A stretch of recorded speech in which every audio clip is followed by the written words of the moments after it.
aside from river cane, one of my favorite materials to make air shafts out of are sourwood shoots. These things grow all throughout the woodlands here in North Alabama. Find some that's a little over half an inch wide at the base and cut them about 3 foot long. That kind of gives you some leeway.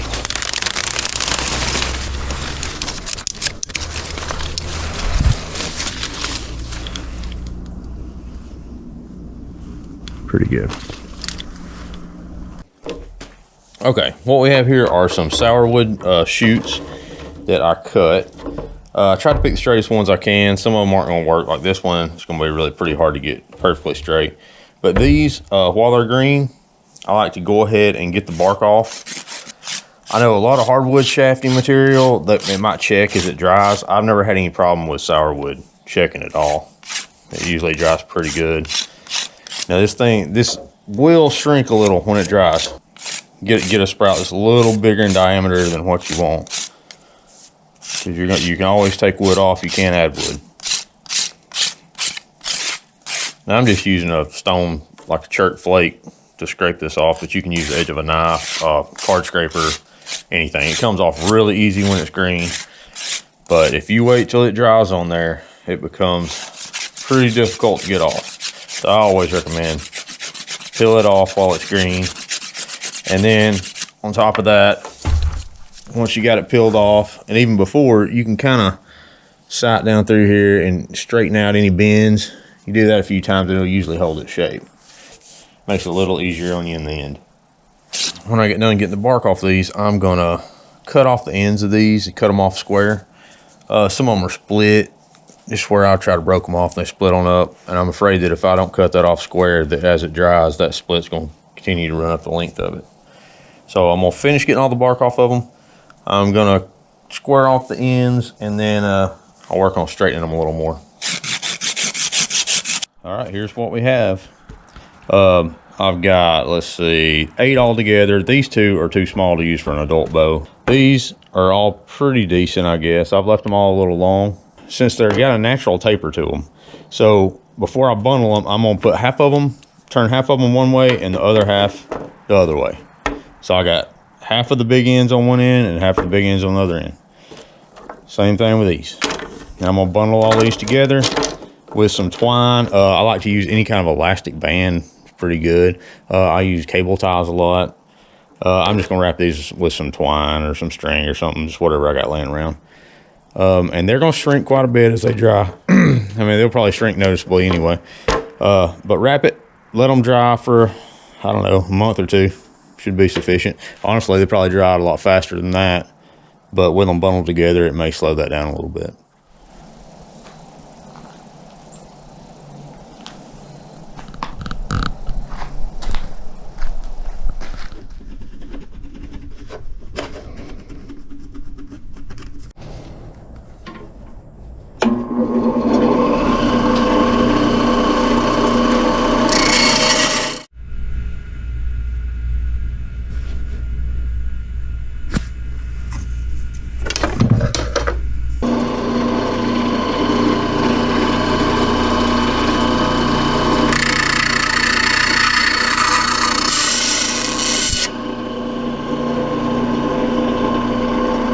After I cut these in, I usually get 2 hacksaw blades. It's a perfect width to cut on down, kind of smooth that out a little bit. Then I get a small drill bit, and I'm going to drill a hole right at the bottom of this groove that's going to cause these nocks to snap onto the bowstring.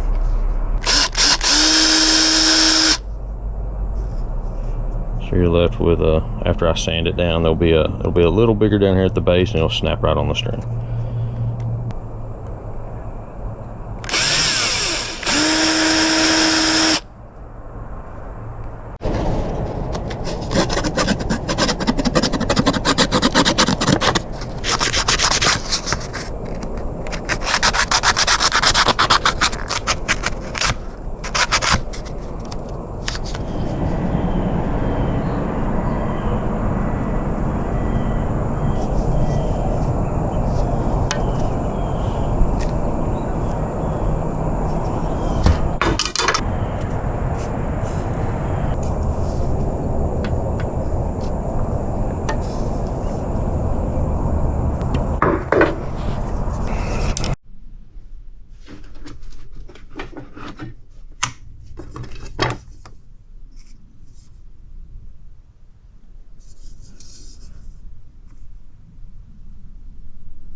What's that, 438?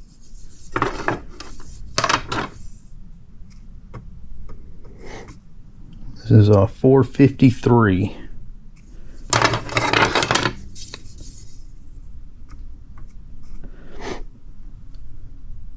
This one's at 530. So I'm gonna take this one down a little bit closer. I try to get all these within 50 grains of each other. Now I try to start on this, the point end, and I try to taper it down at least the last 5 or 6 inches. And I kind of make it a barrel taper, so it's a little fatter in the middle and then it tapers down to the knock naturally. But I'm gonna go ahead and take some wood off probably the entire length, but I'm gonna take a little more off this end than I do the rest of it to kind of get a natural taper down to where my point will be. I just slowly rotate it as I go.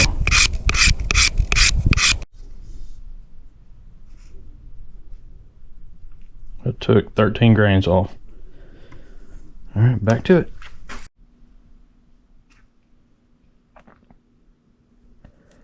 All right, this one's 424. My heaviest is 457.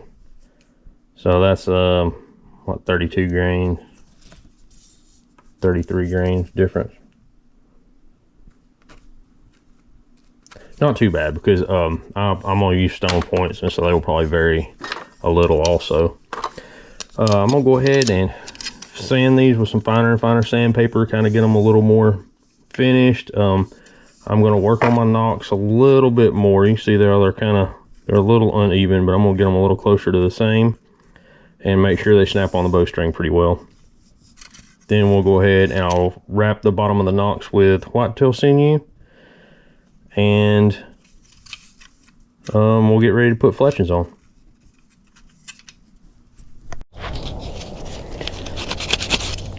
I like to get these nocks sanded and smooth, and then I'm going to test them out on the bowstring again, make sure they still snap on pretty good and they're not holding too tight, but they're snapping on good enough to hold the air on the string.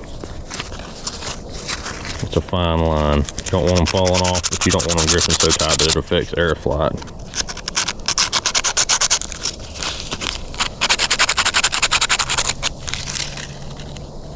And if it is gripping too tight, you can come in here and do some more sanding. And if it's too loose, you can heat this up a little bit and kind of pinch these together a little more. Just try to find that sweet spot.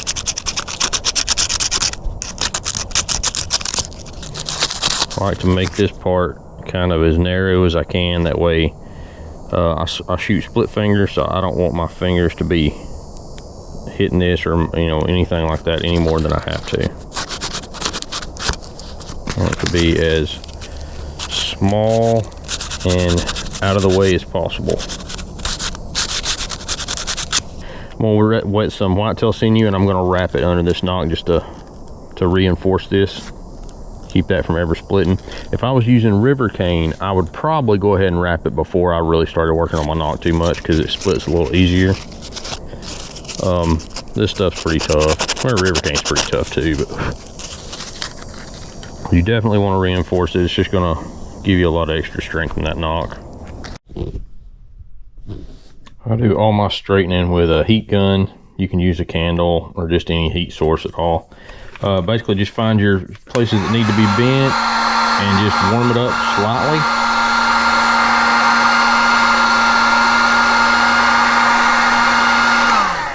And just warm that area up slightly. It needs to be bent, and just gently bend it out. This is kind of time consuming. That's a lot better right there, but still not perfect.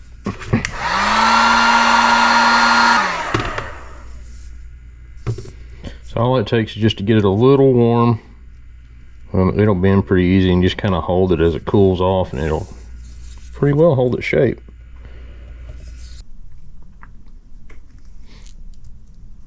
Now I'm breaking up some whitetail sinew, and I'm going to wrap the base of these nocks of each one of these with the right whitetail sinew. Here's one I've already done, and then after it dried, I put some Top Bond 3 on it just to waterproof it. So you break this stuff up and get it wet. You can either chew it, which is probably the best way, or you can just soak it in water. As it dries, it'll shrink, and tighten and adhere to itself. You don't need much, you just need a little bit for some reinforcement.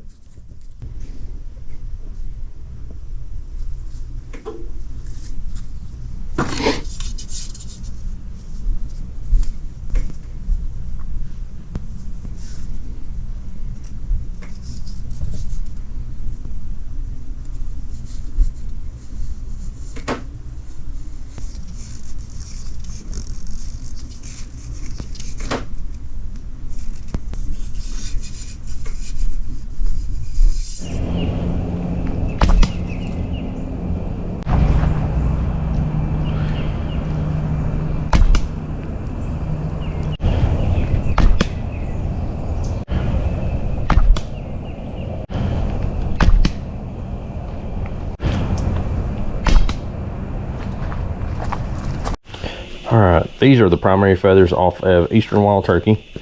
There's usually 10 of them, I believe. Most of the time you get about 8 or 9 you can actually use. This is the right wing. I'm just going to lift these up and I'm going to cut them all off right here. You can sometimes get 2 fletchings out of each one of these, but go ahead and plan on just getting one because most of the time you only get one really good one. I was able to get 8 off that wing. And the first few are usually the stiffest and probably the best for fletchings, and then as you go further back they kind of get a little more flimsy, and like that one may not be stiff enough really, but we should be able to do at least a couple arrows. Now I usually just use a knife to split these. Razor blade works really well also.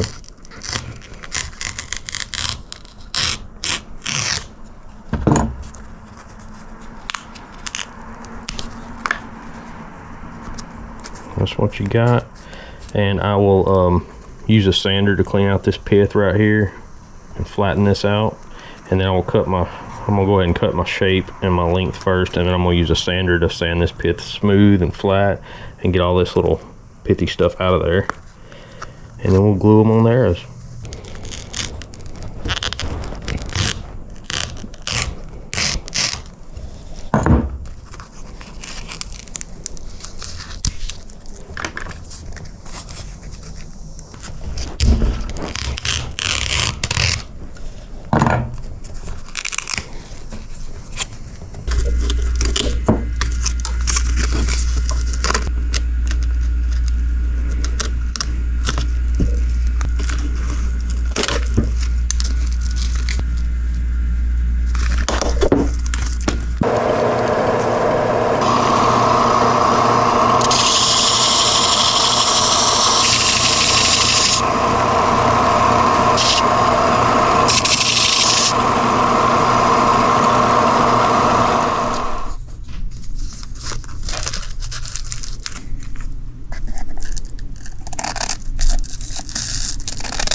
Okay, this is a fletching jig that I use for most of my hunting arrows.